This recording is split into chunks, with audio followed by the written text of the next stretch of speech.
President Prodi with His Excellency Rachid in terms of maybe a step before this broader integration, as President Prodi is putting on the table, that you've got smaller integration, sub-integration that potentially could happen. And here, sir, I want you to weigh in, obviously, with your experience from the public sector space in Egypt, and obviously now as chairman of Valentino, the private sector play as well. You've got both sides of the coin very well covered. Well, thank you very much. Of course, President Prodi have been extremely involved and added his wisdom to what we can do between North and South. What I would like to share with you is really the experience from inside of the kitchen, because we are talking about investment, we are talking about innovation, and we are talking about the challenge of how to expand that in the MENA region. Well, if you look at the reality on the ground, and of course, I know this is a moving target, but the challenge that we had when we were in the government, and I had the chance to be there for 5.5 years, and we looked relatively successful. We were growing at 6-7%. We increased FDI to almost 15 billion. But the reality that there was a lot of struggles because, and that is not uncommon across the region. Most of the markets in the region are very distorted. Why? Because governments interfere in everything. So the markets are distorted. And when you are talking about an investment environment, you want to have some sort of a market balance, and it doesn't exist. So you need to bring that balance first. Second, monopolies everywhere, and dominated by governments mainly. So you have monopolies in the economy, which create a very serious barrier for entry for companies to come in. Mostly, as I said, led by the government, sometimes, patronage of the government, of different sectors in the economy, but that's a reality.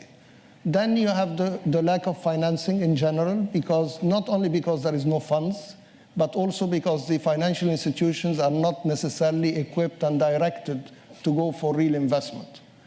In some countries, banks make a lot of money because they lend the government or they lend governmental institutions. But when it comes to real investment and projects, they are not really comfortable there. Then you have the set of complexity of laws and regulations everywhere. You have that, and that is really a very significant barrier of entry. Then you have something very alternative to that, the attractiveness of the informal market.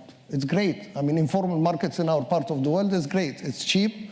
You can get in almost free, and you are not really under the supervision of any regulatory body, and you don't have to pay taxes. And you have just to find your way there. And the informal market is a huge employer. Exactly, and as a formal market, you have to compete with that. Then when you come to innovation, patents and copyrights rights are not protected in any way or form. So that is the environment on a government and on a country level. Of course, it is changing, it is improving, but they are still there. Every single element of that is still there. If we move to the regional level, so I think this is what President Prodi was referring to. Our region is not homogeneous. Well, I would say it is as homogeneous as Europe was before the Second War. So let's wait what will happen now, okay? So maybe after 5-6 years it will get better, but in reality we are not a homogeneous region. And as a Minister of Trade at that time, I was responsible for trade. People are referring to the reality that trade was only 10%. That is true. Why it is only 10%? Because politics was interfering. I can tell you not only politics, even personal things were interfering. As a Minister of Trade, I had to suffer between Egypt and another country because one of the leaders did not invite the other one to the wedding of his son.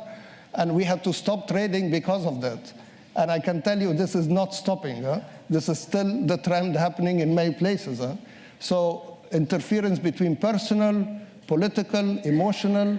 So the maturity of having a real trade agreement in place is still not there. And that is very much, struggling for everybody. Despite the reality that if we have trade agreements and they're working, they're a huge catalyst for reform. Finally, how is it working between North and South? Well, of course, we have a lot of goodwill from the North. Of course, Egypt, the North African countries, the Gulf have always been benefiting from the goodwill of the North and the South. But I can tell you that that goodwill is not good enough. The implementation of that goodwill is not really happening at the level that we want.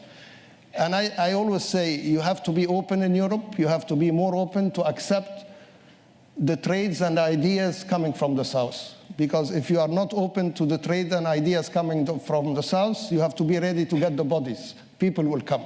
So you better open your markets for trade, open your markets for ideas, instead of just, having all the people coming here and then you are complaining. So that is not happening at the level that I think it is effective until this day.